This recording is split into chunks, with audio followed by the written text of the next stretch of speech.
get by. It resides between my eyes. Walked through the fire, came out better on the other side. See, life's like a beach if you find the sand. And right now, I feel like 100 grand.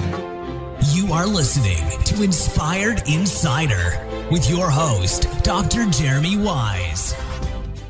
Dr. Jeremy Wise here, founder and host of InspiredInsider.com and the co-host of Rising Entrepreneurs podcast, where I talk with inspirational entrepreneurs and leaders. And this is going to be a great episode with Wendy Pease and Kerri Garbis. Before I formally introduce them, you know, Wendy and Kerri, I like to mention other episodes people should check out of the podcast. And Andrea Houston, founder of R2's Design, who's actually in EO and also in Seattle. So Women of EO, I think they have an event actually coming up soon, Women of EO, and Andrea Herrera of Boxperience, who's in Chicago, also had on the podcast, who is a woman of EO as well. And Vern Harnish has been on the podcast. That was a great episode. And my business partner, John, featured Kerri Santos as well on the Rising Entrepreneur. So check those out. And this episode is brought to you by Rise 25. And at Rise 25, we help businesses give to and connect to their Dream 100 relationships. And we do that by helping you run your podcast. We're an easy button for people to launch and run their podcasts. You know, for me, you know, Wendy, Kerri, the number one thing in my life is relationships. I'm always looking at ways to give to my best relationships. And over the past decade of podcasting, I've found no better way than to profile the people and the companies I admire and respect and feature them in their stories on the show. So if you are a business out there and you've thought about podcasting, you should, hands down. If you have questions, you can go to rise25.com and email us. We've been doing it for over a decade at this point, and I'm sure we could hopefully pretty much answer any question that you have. I am super excited. We have the CEO and founder of Ovation, Kerri Garbis, who's trained thousands of business professionals from companies such as Walt Disney, MasterCard, Verizon. And she does this. She helps them with presentation skills, storytelling, etiquette, emotional intelligence. She actually wrote a book, Presentation Skills for Managers. It's been published by McGraw Hill. You can check her out at getovation.com. And she's got some great stories, some great tips for us today. We have Wendy Pease. She's the president and owner of Rapport International, a translation and interpretation services company specializing in marketing translation. And, you know, I listened to her book. She's the author of The Language of Global Marketing. And you can learn more at rapporttranslations.com. And it really opened my eyes to, you know, oftentimes I only think of the US. So when I read her book, it just opened your eyes. There's so much more outside of this from a cultural and business perspective. So I encourage people to check out her book. So thank you both for joining me. You're welcome. Yeah, I'm honored to be with Kerri, and you've had some incredible other EO women on. So it's nice to hear. I'll have to go back and listen to them. I didn't realize. Yes. Those four guests you've mentioned, I've met two of them and spoken to all three, except for the last, except for, who was it? John Santos? Is that who said? Kerri Santos? Kerri Santos, sorry. Mm-hmm. And yeah, how could I forget that their name was Kerri? But because I feel like I'm the only one. The Andrea, and Vern, all amazing. Yeah. Love it. I want to start off, Kerri, with you and just talk to people about what Get Ovation does and what you do. Sure. So it's truly Ovation. I just have the catchy URL of getovation.com. I love the URL. And thank you. And we're communication skills training. So anything under the umbrella of professional presence and speaker development. So we're partnering with HR and L&D departments on the corporate side, coming in to help with anything from presentation skills to storytelling to overall communication within teams. And then on the event side, the speaker development side, which is a lot of fun and kind of my favorite, don't tell the L&D and HR people, that we'll get hundreds, thousands of speakers ready a year to present at their conferences. Yeah. And so we're going to dig deep on that because especially in this virtual world, people are probably presenting maybe more often they would in the physical world. So now we're getting back to physical and virtual. And this applies to if you're on a podcast, if you're doing a presentation, if you're doing a webinar. So we're going to dig deep on that. And Wendy, talk to people a little about you and what you do. Sure. Well, we take it beyond just presenting in one language. So Kerri gets them all lined up with the content they need to do, and then we take it and take it across multiple languages. So we do everything from highly technical written translations like patents, or, market entry research and contracts, up to, website translation, brochures, user manuals, anything that has to be in the written form. But we don't stop there. We also help people when they're speaking. So it can be anything from the telephone, a webinar meeting, the live interpreter that's going to come with you to a meeting, like a doctor's appointment or deposition or voc rehab, up to conference interpreting. So Kerri, we should talk, because we'll work with speakers and help them present when they're going to be presenting through an interpreter. I don't know if you do that training, but that's certainly something that's becoming more and more important, because there's certain words that you shouldn't use, and humor is a particular consideration, how fast you speak, having your slides translated or advanced materials given over to the interpreters. Yeah. So we do everything to another language. Absolutely. I'm going to talk about that, because in your book, you talk about some funny translations like that would, if you just try and go to Google Translate, it would technically be correct, but it's offensive. So we'll talk about maybe some of the offensive translations people use, or they name their company the wrong thing, and it basically, in that language, it's actually offensive. But I want to start off, and we'll dig deep on a few topics here, but with a couple fun facts about each of you. And Wendy, we'll start with you. These are the ones I don't know that you're going to throw at me now. You do not know what I'm going to say here, but I do a lot of research ahead of time.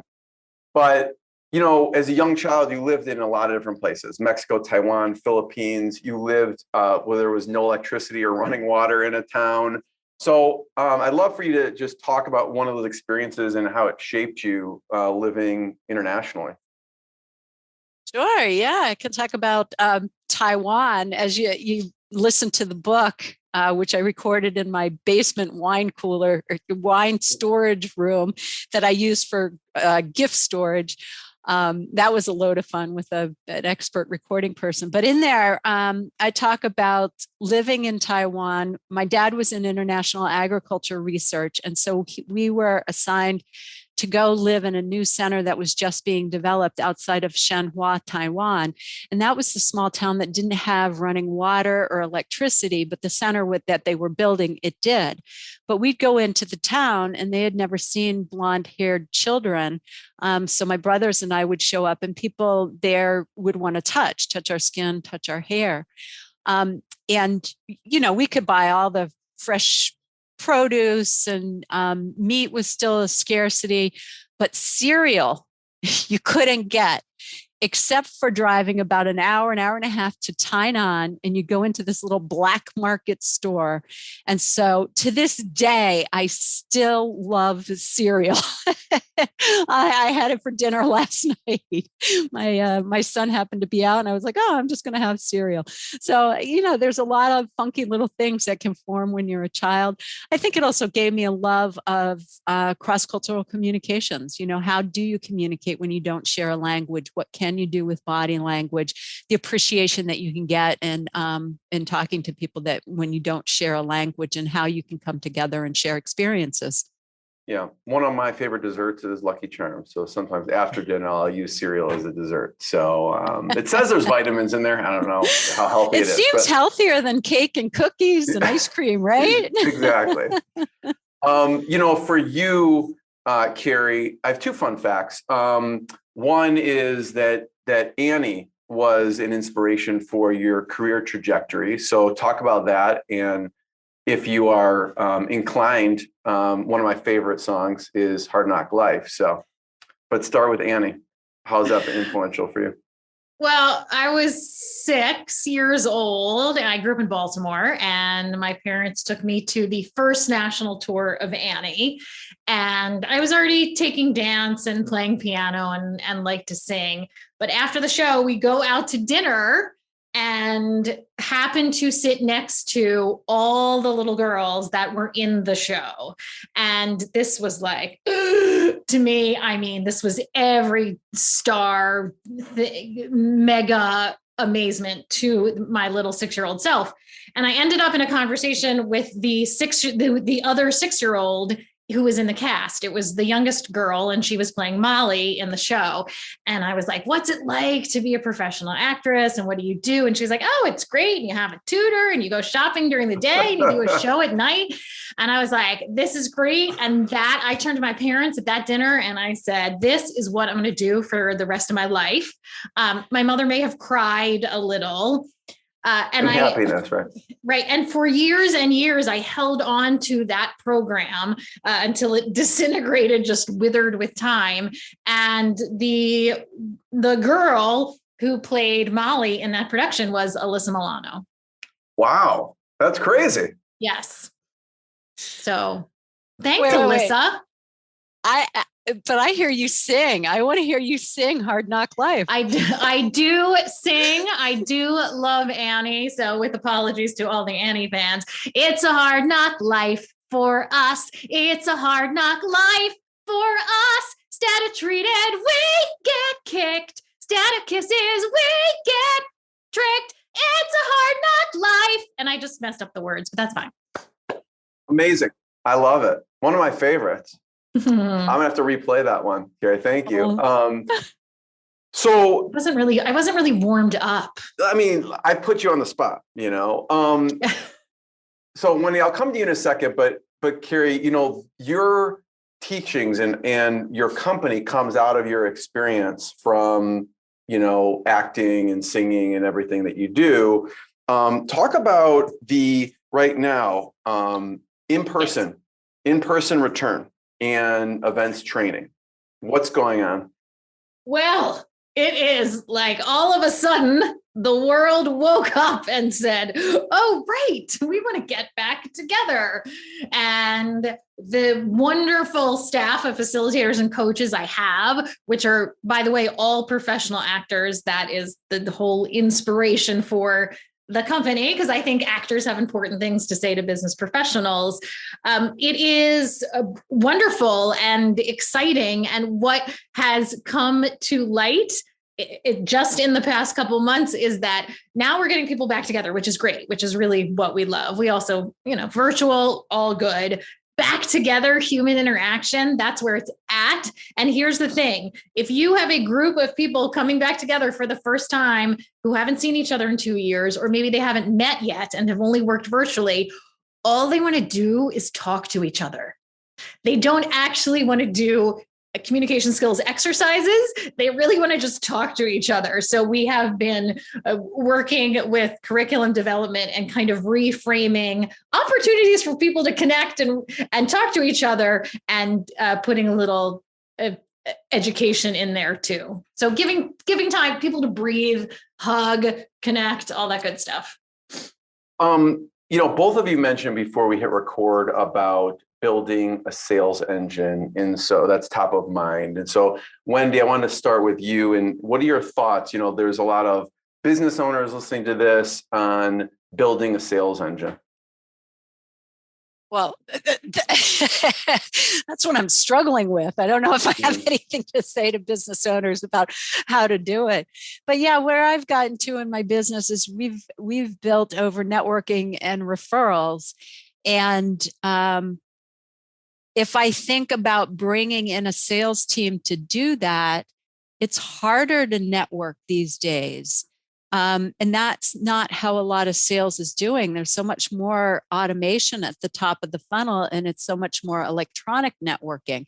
So how do you build out that top of funnel to be efficient using technology and maybe BDRs and maybe VAs from international, so that you're driving more leads into, actual buying opportunities? And we do a ton of inbound marketing, and that's been successful to a certain point. But I think you have to have inbound and outbound. so that's what we focused on inbound. I've got Lisa Ray, who's running that. She's absolutely fantastic. Now, how do we supplement that with the outbound function? Yeah, I mean, for me, Wendy, I always have more questions than answers. So sometimes the questions are more valuable than anything else. So I want to hear your thought process and how you're thinking this through, because I think for any business, this is always top of mind. Whether I don't know if any business has figured it out. I mean, you've been doing this for over 17 years. Yeah, exactly. So I'm curious, and then Kerri, I want to hear your thoughts on it, but what softwares do you like to use just in general with your company? Because you mentioned automation. Are there certain softwares that you use as a company that you like? Like we use like LastPass and ActiveCampaign. There's like a lot of different ones we like. What do you like to use?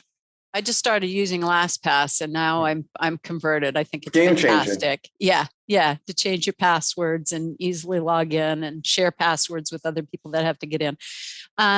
So we're extreme HubSpot fans. So we've been using that for years. At this point, couldn't live without it. I shouldn't say that, they may double our price, but I really do like HubSpot. LinkedIn Navigator, we do a lot with that. We fooled around with Duck Soup on how to do some automated outreach. But then it's trying to figure out how to make the connections, because you can't just make connections and drop it. You've got to build the relationship. But Duck Soup's been able to help with that. We use Phantom Buster to take names and companies that we don't have information on, to try to get their name in a direct email contact. We've been trying some automated email outreach, but that hasn't worked real well. But we're still in the testing phase, and we're using Persist IQ for that. Let me see. LinkedIn Navigator has been very interesting to help us develop lists.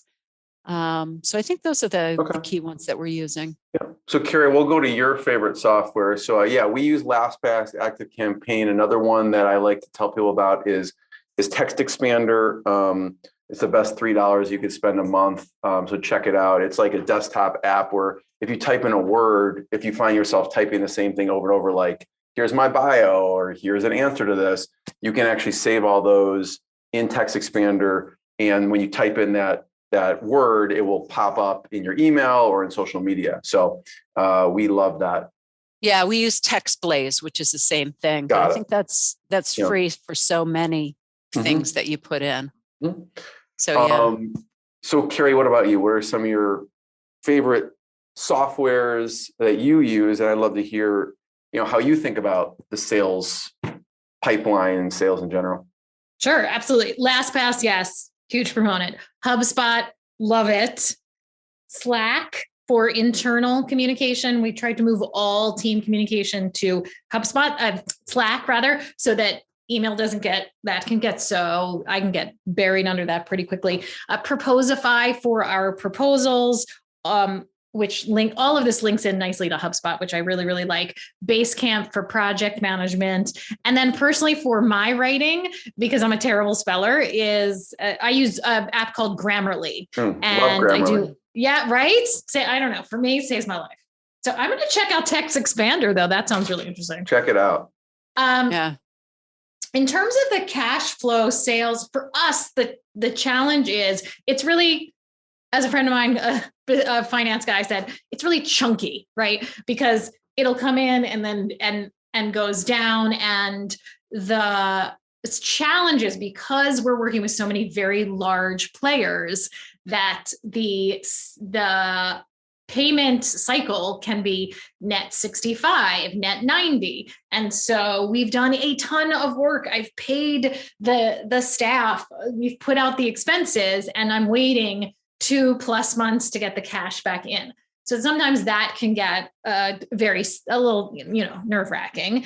And what I just try to do is jam in as many sales as possible. Like I'm just a fiend for yes, we can do it. And bring in as many sales as possible. And luckily, a lot of the work that I've done over the past 10 years of having the business is building up the processes to support that, so that as much work as we're taking on, it's rolling out and delivery of it is successful versus having complaints or it's not up to snuff for our clients. Yeah. I'd love to hear, and if you have any, Wendy, chime in too, have tips for collection purposes. I remember, I forgot what guest it was, but they said they would send a gift to whoever the person at the payment thing is, like they send them a bottle of wine like every month, just as a nice thing, and they make sure they're paid on time. I don't know if there's any tips you have, maybe keeping track in one of the CRMs to make sure that everything's paid on time, or maybe it's just all set up and you have no problems with that. Well, anybody can send me a bottle of wine anytime and I'll absolutely pay them. Yeah, sure. Exactly. Absolutely. I don't think I love that idea. That would not work for if I'm sending a bottle of wine for somebody in AP and like some gigantic company. I might think it might be perceived as a bribe. So not for me. I would say, I have an outsourced controller bookkeeper. They're sending the invoices right now. Whoever has the relationship, the salesperson, me, will then do the follow-up, and it's a pain. Yeah, I feel like sometimes it's a pain. I ask because I feel like stuff can get lost, right? You send it, It's a big corporate, so it just needs to be at least kept track of and then followed up on at a minimum. Yes. So you'll have someone kind of who owns it, who will follow up with it, and they keep it on their list, and they're just there to follow up with it until it comes through. Yeah. So I keep track of that through the aging report, our QuickBooks aging report. That's how I see it. And I'm like, oh no, we got to reach out to that person. Got it. So I want to go through, so Wendy, I don't know if you have anything to chime in on the collections part, or just following up, if there's any specific process people should think about on that end. I think like Kerri said, is you got to put a process in around it. So we outsource our bookkeeping to analytics, which is based in Massachusetts, but everything's done over in India. So when an invoice goes out, we've got a follow-up that goes out on certain time periods for when it's due. If it gets past a certain time, then we have somebody internal call and figure out what's going on. The other thing that we do for larger jobs, we take 50% payment up front, because then that enables us to cover our expenses, if we have a collection issue. So it doesn't cover all of our expenses, but it covers a good amount. So we're not struggling with that, the up and down cash flow so much on the bigger projects. And so that's been pretty good. I think over the history of the company, we've had collections issues with two big companies that, have drug out and caused us a problem. Of course, we've had, small ones here and there where, it's just a thorn in your side because it's taking more time. But right. For the most part, once we got the process set up, we stayed on top of it and it works. Yeah, I asked because, even if you look at, Roy Harsh's book, Scaling Up, one of the major sections is cash flow, right? So this is a real deal problem, or can be for businesses. So Kerri, another fun fact, because I forgot to mention when we were talking about fun facts, is, I don't know if Wendy knows this one. This is a really cool one. You actually went to school with Tupac and Jada Pinkett Smith. I did. Wendy, did you know that? No, I didn't know. She continues to amaze me. Just again, there was, whenever someone's listening to this, there was a thing that happened at the Oscars, so that Jada Pinkett Smith has been in the news. But what were they like in high school? Okay, first of all, can I talk about the Oscars just for a second? Yes. There was so Jada is one of so I went to the Baltimore School for the Arts. Jada is one of the most famous alumni we have. And however, there was also another Baltimore School graduate was the conductor at the Oscars. And I feel that Dante Winslow's debut as the conductor, proud Baltimore School for the Arts graduate, it was so overshadowed by what happened with Jada. And the cool thing was that before the Oscars, that Dante and Jada were posting all these pictures of like, yo, School for the Arts in the house pictures. And they were really cool. And everybody's so proud. And I just wanted to give a shout out to Dante. And so so in So did high Dante, yes. was he in the same class also, or was just? He was just a couple years younger than me in the music department. And I was in both music and theater. So it's really, really exciting. And I mean, and just to say something, Kerri, it is a small school. It's not like there were thousands of people there, right? So oh no, my graduating class included me and Jada, and there were 55 people in our graduating class. What I do like to throw down is this, the senior superlatives, like people vote, like most likely to whatever. Jada and I tied for most popular girl. So there's that. That's great. That should be front in your book. Like the tagline of your book is like the quote. That's right. Jada was very much Jada, sassy, fabulous, adorable, uber talented, energetic. Tupac was he was kind of nerdy. He was like really thoughtful and into Shakespeare, and I didn't know him super well. He was a year ahead of me, maybe two, I think maybe just a year. And but it's amazing. Yeah. That's great. I just figured, what were they like back then? So Wendy, I don't have another fun fact for you, but I do have a question. I want you to talk about, there was a manufacturing company that you worked with, and I want you to tell that story. Okay. So manufacturing doesn't seem as sexy and as exciting as to what Kerri's talking about. And they're actually having a hard time pulling the millennials or younger generations into work for them. But manufacturing is a hotspot for technology and finding jobs. And I do a lot of talking about how they can hire non-English speakers to work, and they're good jobs for the people who are very educated but might not have good language skills. So do a lot of talking about that. But I think the manufacturing company that you're talking about in particular is a global manufacturer of like boxes and shipping materials. And they were made up of a bunch of acquisitions and had offices in manufacturing plants in different countries. And they offered different products in each of the countries, and they each had their own website.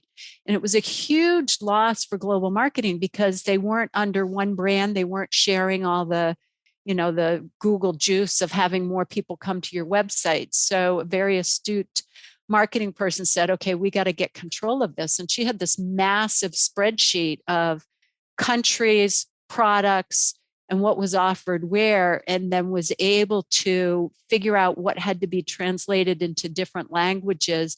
And so we worked real intently with her on making sure this worked. And then they were able to launch a global website that could bring in people from all over the world, but direct them to what products they could buy in the region that they're coming from. So if you're out there looking for a job, or people that don't speak English, don't knock off manufacturing for a career choice, because there's huge potential there and huge potential for manufacturers to sell internationally. Yeah, and what's interesting about what both of you do is, because you work with different industries, you see trends in these industries. You'll see trends in manufacturing, and so next thing, Kerri, for you, I want to ask is trends in speaker training. Before you answer that, I want, Wendy, just for you to touch on mistakes of naming. Okay, you've probably seen some mistakes of people naming products or things that are offensive in a country because people don't realize it's offensive. So I love to hear a few that are top of mind that you're like, oh my, if they would have just hired us, they would not have had this issue. One I love that you guys are going to get clearly, because it was an Iranian company coming into the US with detergent, and the detergent's name was Barf. Or, here's another English one, is Electrolux, the vacuums that are supposed to be good. Over in England, their tagline was Electrolux, it sucks. Well, it came into the US and it had a different meaning, so it didn't too well. I think that's a brilliant tagline. I would totally buy that. If you're targeting the right market, right, that's right. Maybe that's it's good. It's good. Yeah. The Ford Pinto tried to launch in South America. I can't remember which country, but Pinto is a slang term for male genitalia. So that didn't work. Luckily, they were able to pluck off the names and put a new one on called Corcel, which was, it meant horse where they were. How does that something that slipped through the cracks at a company? They don't test it. So you've got to look at who you're testing stuff. And if so if you talk about consumer products, people want to have emotional connection when they buy it. And so it's not as simple as saying, okay, we're going to do this in Spanish and launch it in every Spanish speaking country, because every place has different slang. Even if you look at New England versus, the West Coast, or the slang is very, very different. I always like to give the example of y'all, you're wicked smart. They just don't go together. Y'all Southern and wicked is New England. And so you have to think about who your audience is, and you want to test it in that audience. So when we've done brand name testing, we don't just ask what language, we ask, where are you going to be using this, so we can make sure that we have the right people testing, looking at it and telling us, does it have a negative connotation? Do you associate it with anything else? So if you are launching a product in another country, call Wendy. Don't make the mistake of barf. I mean, I don't know how that slips through the cracks. Like, did they not ask someone where it was going? Well, what do you think about this? Yeah, so that's kind of level one. Level two that I'm seeing now is all the e-commerce companies that are missing out on huge amounts, because you put something on a website and launch it out there. People are finding it, but if they can't find it in your language, number one, that's a problem. Number two, they're using machine translation to run their ads. So in social media, they're wasting their money completely, because if that ad doesn't resonate with the people, the culture who you've translated it for, they're going to skip right by it. So if you've got ads that aren't working, you've got to really look at what language you're using. And then the other places on Amazon. Amazon's going to show your products all over the world, and they're going to put machine translation in. So I can go in there and I can find products that have partial translation and partial English, and the translation's gobbledygook because it was done with machine translation. So you're losing all that ability. And particularly if you're selling on Amazon, they've got such good programs to support exporters so you can actually fulfill it internationally. I think that the cultural, I'm not in this space at all, but I'm going to throw my opinion in. The cultural piece is key. And Wendy's company is a vendor of ours. Rapport International does the translating when we deliver our training in a different language. And so when we started working together, I remember you saying, well, it's not just the translation, it's also the cultural piece, how you talk about stuff here in the States. Maybe very different how we're going to talk about it elsewhere. And it's really important to keep in mind. And Kerri, thank you. Talk about that for a second, because those are mistakes, big mistakes people make with, their product. What are some mistakes people make when presenting? We'll get to the trends in speaker training, but what have you seen? Some crazy stories with presenting and mistakes? And you don't have to name names here, but what have you seen? Oh, I've seen some really great mistakes, including some very odd wardrobe choices but you do have to be, if we're talking about cross-cultural audiences, which is something we need to be extremely wary of in the virtual environment, because anybody can log on from anywhere, is to understand, is this story going to resonate with all audiences? Is this going to be offensive? Or for me, particularly, where I had to start to look at my own content when I'm hired as a speaker, is how American-centric are my references. There were so many things that I found myself saying, like, okay, maybe not everybody in this audience is going to know the Brady Bunch, or just let's hit a home run, or we're in the fourth quarter. Right. Yeah. Also, really, or if you say football, some people think that's soccer, and some people think it's American football. Yeah, but there's no worries with sports because I never make sports references. But yes, exactly. In that same vein, I recall. it was a nice reminder to me how closely I need to look at my own stuff. And then we pass that on to the speakers that we're working with as well. I have seen everything. This one guy it was at a large tech conference. We had trained him. I was standing in the back watching the session, and he came out and he told this great opening, engaging story, because storytelling is a huge thing and engaging the audience. And he was like, okay, the end of my story. And now I'm going to basically essentially say, get to my content. And he was like, okay. And he said, I don't have my clicker. Where is my clicker? He had forgotten to bring on his remote clicker, as he kept saying it. And he said, I don't have my clicker. And instead of saying like, hey, I'll get started, can somebody bring me it? He was like, wait, I'll be right back. And he runs off stage, and the tech people left his mic on. So all you hear backstage is like, crap, anyone know where the clicker, where's the clicker? Why can't I get the clicker? And so you heard that it was probably like a minute, but it was so funny. And I'm crying in the back. And then he runs out on stage and he's like, I got it. And the whole audience erupted in applause, which was really cool. I don't know, he really won them over. I love that. So one is, don't leave your mic on if you're going to the bathroom or something, or going back. I mean, in that case, it helps. It humanizes the person, right? Yes. Well, except he handled it so well. I mean, to come back on and celebrate, I mean, that makes a huge difference. Yeah, he did it. He turned it around. It was really funny. Yeah. So, Kerri, some trends in speaker training. So when I started Ovation 10 years ago, it would be out of the ordinary if anybody called and asked for anything other than, we would like a 2-day training. Please come to our company and do 2 full days of training. Now, we haven't done a 2-day training in maybe 8 years. And prior to 2020, March 2020, it was like things were getting shorter. Yes, we had a couple full days, and then it was like lots of half days. And then in the virtual environment, just because of the way people can take in information, the Zoom, taking into account Zoom fatigue and how much everybody was spending time in front of their devices, we were recommending no more than 2-hour chunks at a time. I thought that is what was going to tide over. When we started back doing in-person in the fall, again, we were getting hired for like 1 to 2 hour things in person. I thought, this is the way it's going to be. We're going to do lots of series of stuff, no problem.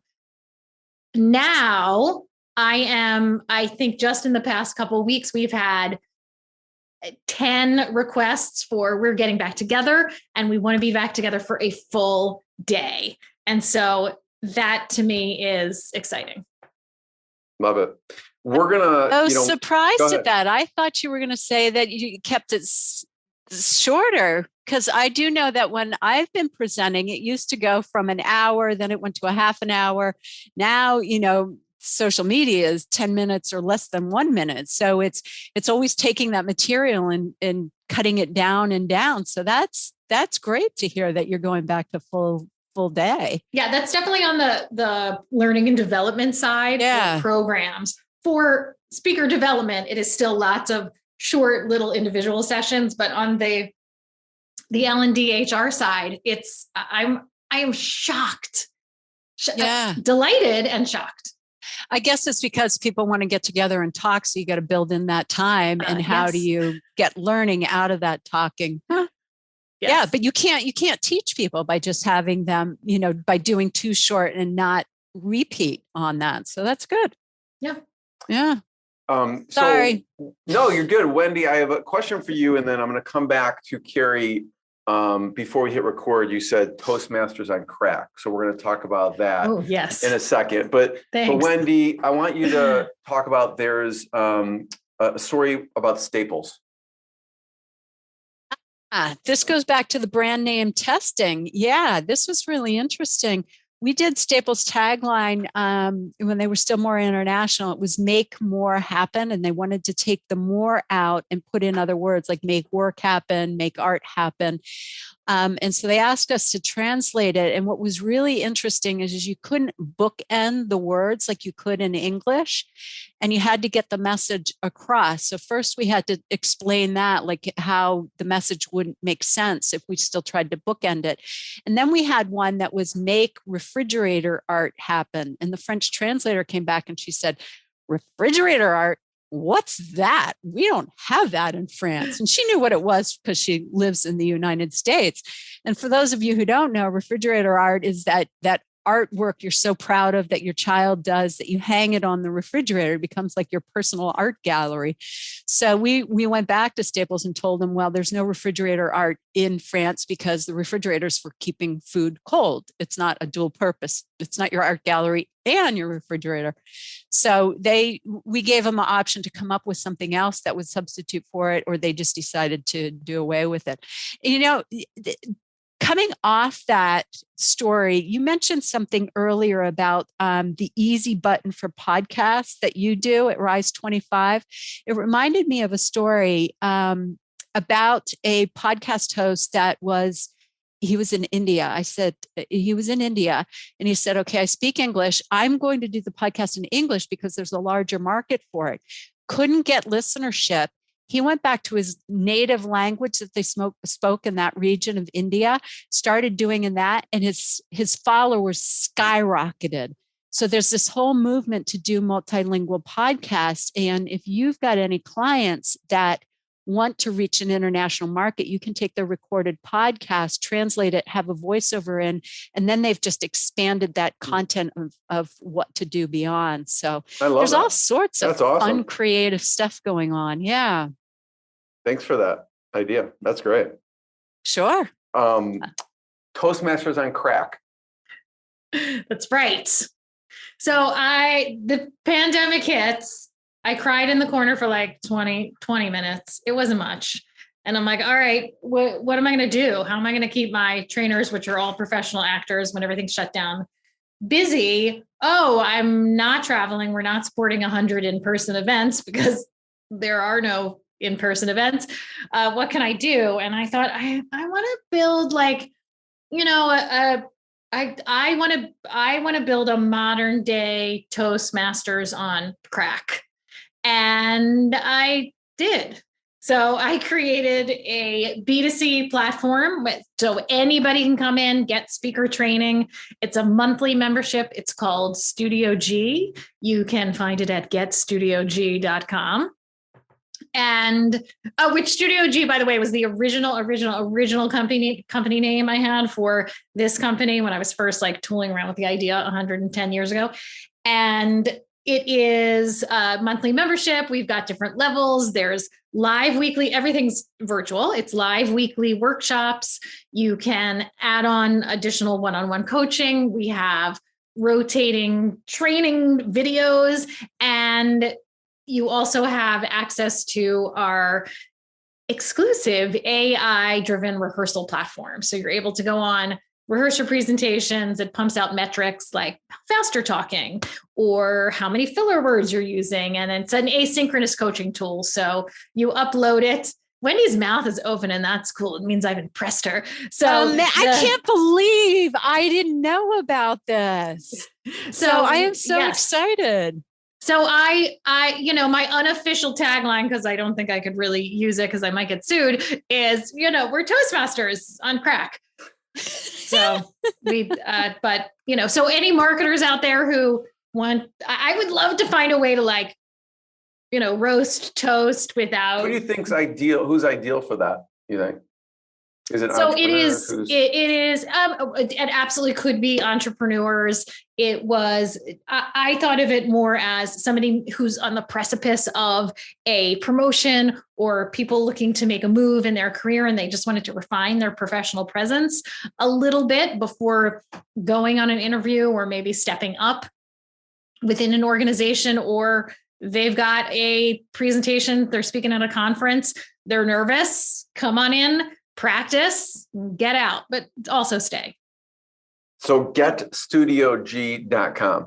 That's right. Thank you. Another huge target market is English bilingual speakers or people internationally. The US has a lot of people that aren't afraid of standing up and speaking, but there's a lot of people that move from technology, positions or operational into management, and they have no skills. So have you thought about doing this in other languages too? I would love to. And we have a couple bilingual folks on my team right now. I'm always looking to grow that. Fantastic. All right. I'm going to check it out, because if I Thanks hear for sharing people, that, Kerri. Yeah. Yeah. Thank you for giving me the space to do so. I appreciate it. So I also just want to end, I don't want to forget to have you talk for a second about VMware.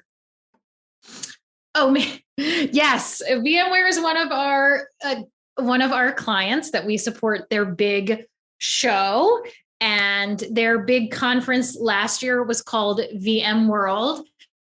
I encourage the universe to see what may be coming down the pike, of which I'm not allowed to say.